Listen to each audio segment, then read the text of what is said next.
এদের মনের মতো, এদের মনের মতো কর্মর মান। শোনায় গো প্রভু মার এই নিবেদন, শোনায় গো প্রভু মার এই নিবেদন। তোমাকেই পুজি আমি বাঁচি যতক্ষণ। থেকে থেকে শুনি রাত্রে কত পাখি ডাকে, দুঃখ কি চেনে না তারা বড় সুখে থাকে। সেই সুখে ভরে দাও আমার জীবন, শোনায় গো প্রভু মার এই নিবেদন, শোনায় গো প্রভু মার এই নিবেদন। তোমাকেই পুজি আমি বাঁচি যতক্ষণ। গাছে গাছে কত রঙে কত ফুল ফুটে, ভমরায় সুবাস পেয়ে মধু নিতে ছোটে। তোমারি পানে ছোটে সে যে মার মান, শোনায় গো প্রভু মার এই নিবেদন, শোনায় গো প্রভু মার এই নিবেদন। তোমাকেই পুজি আমি বাঁচি যতক্ষণ।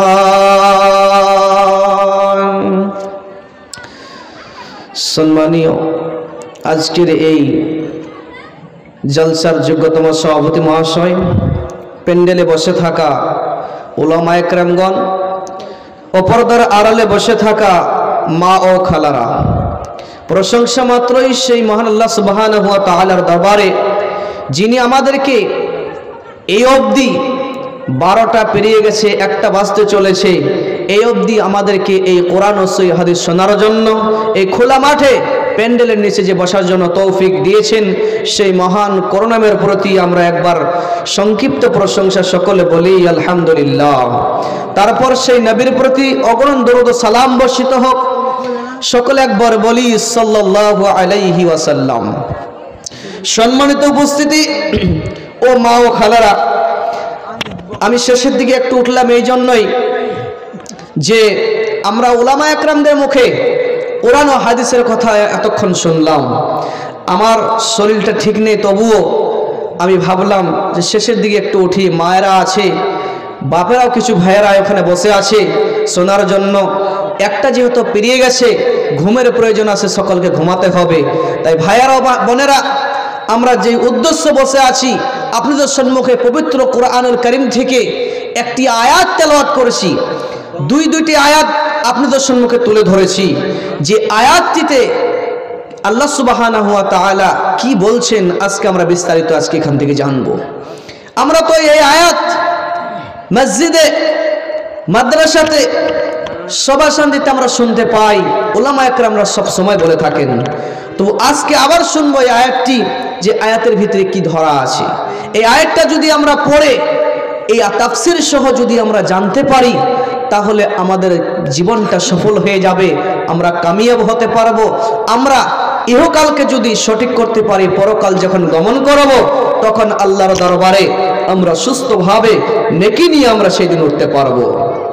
বন্ধুরে আমার, এই জন্যই যদি মনে করেন এখন আমার শক্তি আছে, এখন আমার বল আছে, এখন যদি আমাকে 50 কেজি আমাকে উঠিয়ে দেন, আমি নিয়ে যেতে পারবো। বন্ধুরে আমার, একজন 60 থেকে 70 বছর বয়সী মানুষকে যদি দেওয়া হয় এই 50 কেজি আপনার সিমেন্ট কিংবা চাল যদি দেওয়া হয়, এই চাল এবং আপনার কিনা ওই সিমেন্টের বস্তা যখন দেওয়া হবে, ওই বয়স্ক লোকটা কিন্তু নিয়ে যেতে পারবে না। কেন পারবে না? এই জন্য তার শরীরে শক্তি নেই, তখন সে যখন যৌবন ছিল, যখন তার আপনার কিনা যখন ইয়ং অবস্থায় ছিল, তখন 50 কেজি কেন 1 কুইন্টাল মাল উঠিয়ে নিতে পারছে।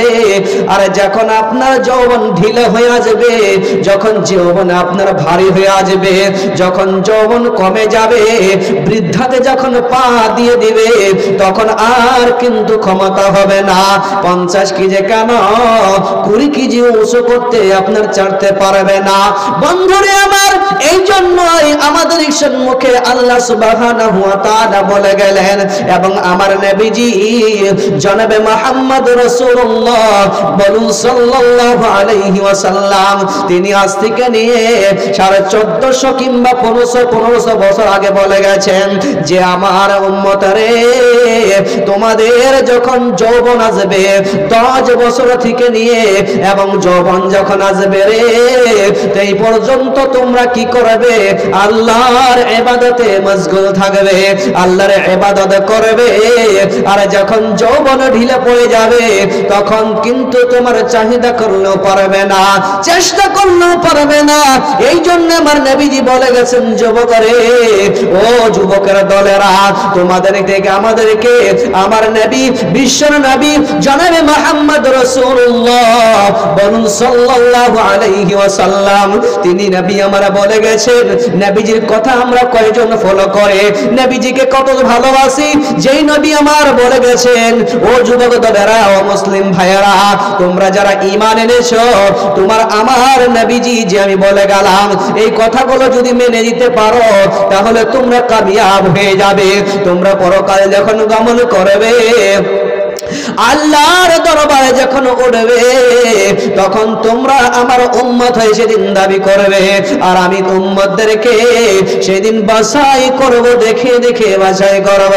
বন্ধুরে আমার, তাহলে আল্লাহ বললেন, পৃথিবীর ভিতরে আমি তোমাদেরকে পরীক্ষা পাঠালাম, এই পরীক্ষা তোমাদের এমন পরীক্ষা রে, এই পরীক্ষা যদি তোমরা উত্তীর্ণ হয়ে যেতে পারো, পরীক্ষায় যদি তোমরা পাস করে নিতে পারো, এই পৃথিবীর ভিতরে গান বাজনা থাকবে, এই পৃথিবীর ভিতরে তোমার কি থাকবে?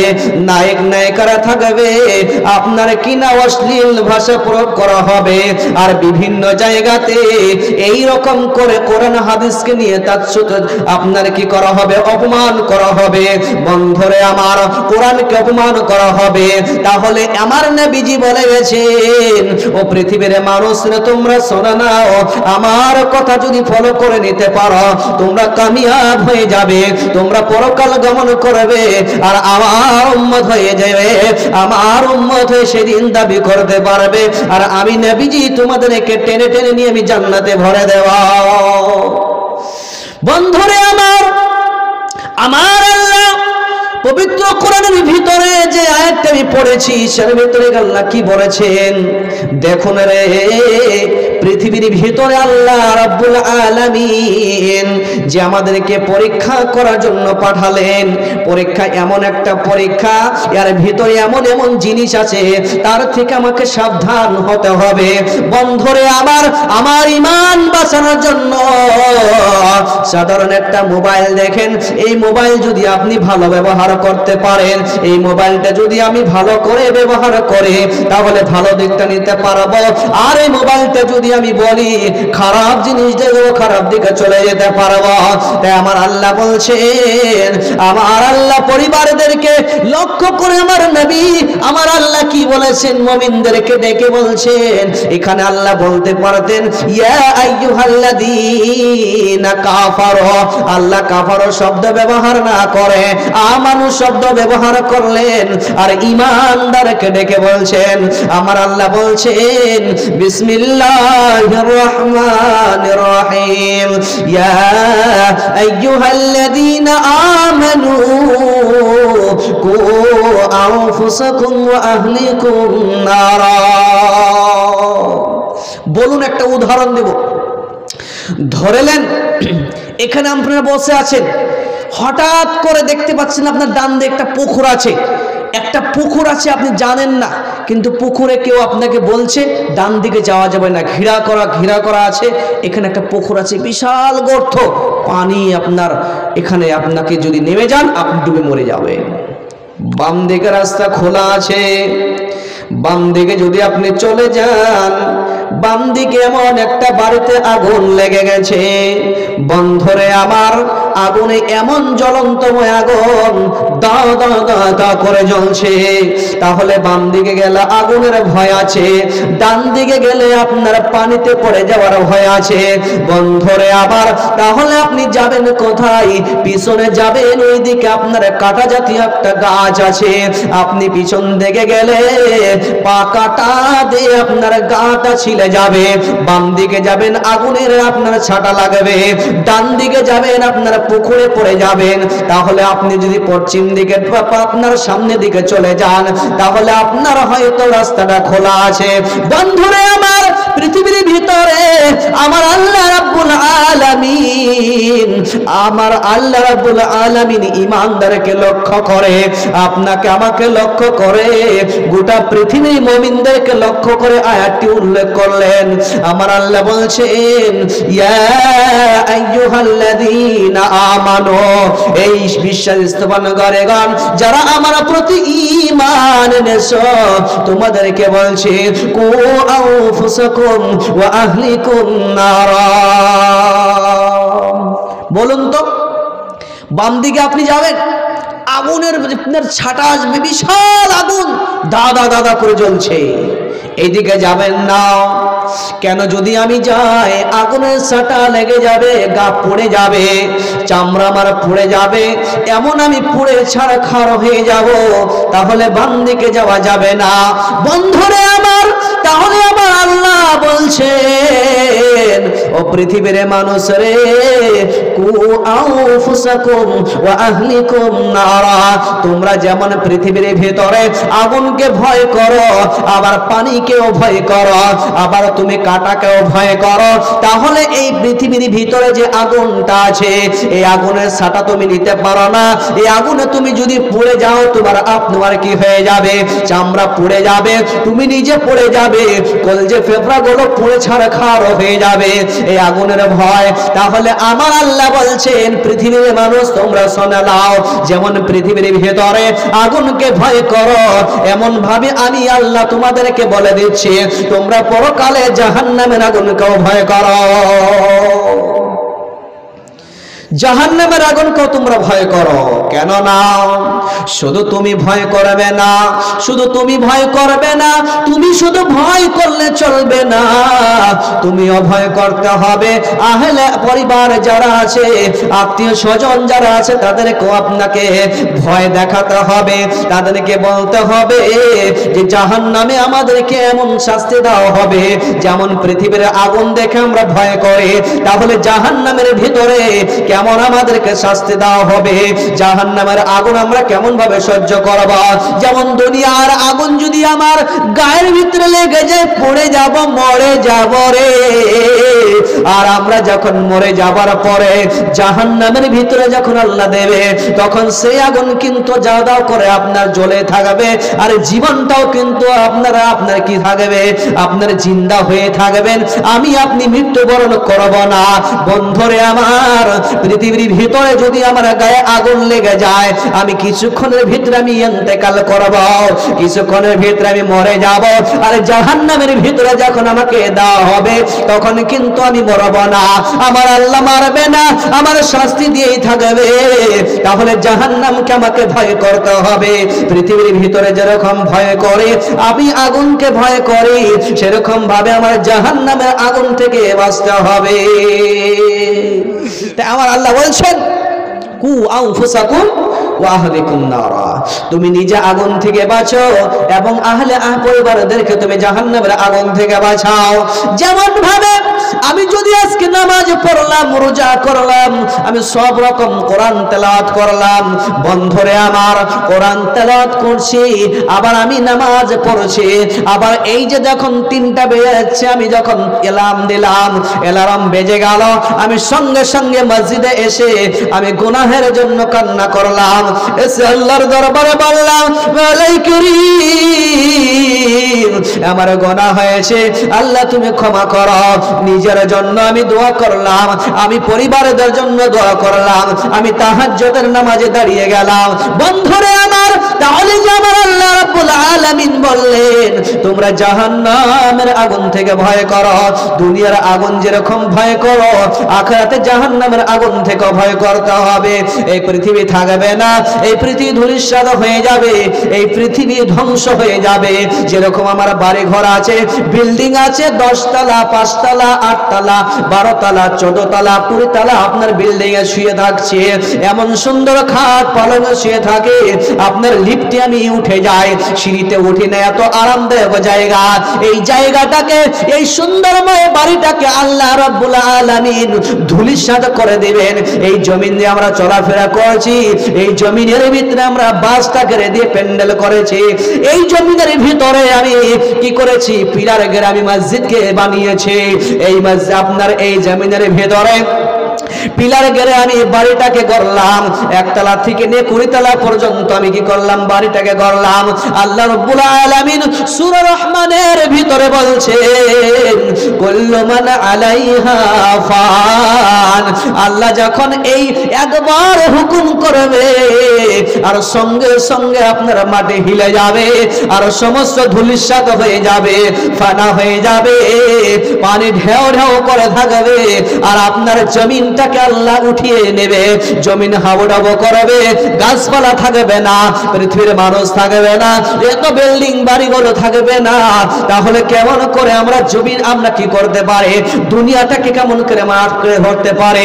বন্ধুরে আমার, তাহলে আমার আল্লাহর ভয় যদি থাকে, জাহান্নামের ভয় যদি থাকে, তাহলে অবশ্যই আমরা আজ থেকে আমরা সংশোধন হয়ে যাব, আমরা পরিবর্তন হয়ে যাব।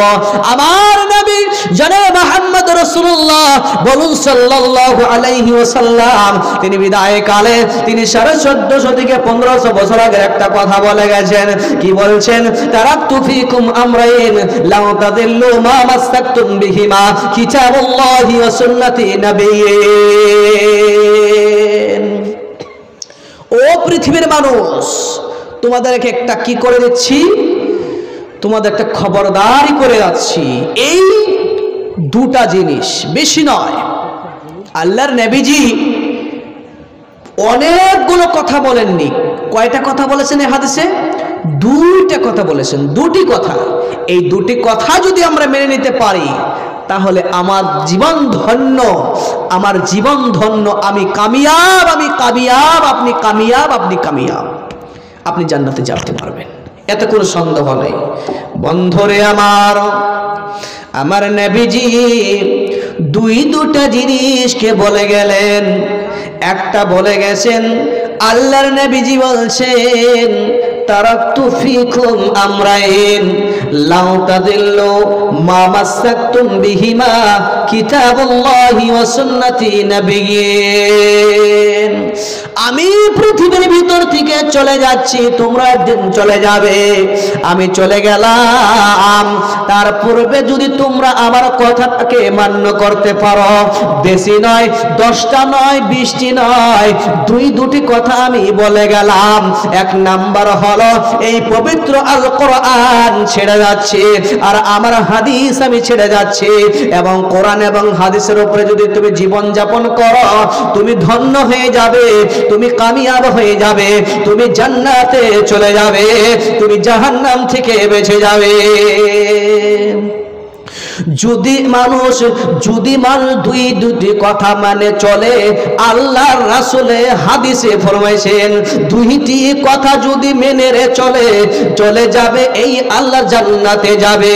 ও গো বোন, ও গো মা, শোনো দিয়ে মন, ও গো বোন, ও গো মা, শোনো দিয়ে মন, 2খানা কথাকে বলে যে গেলাম, 2খানা কথাটা মেনে যদি চলো, আল্লাহর জান্নাতে চলে যে যাবে।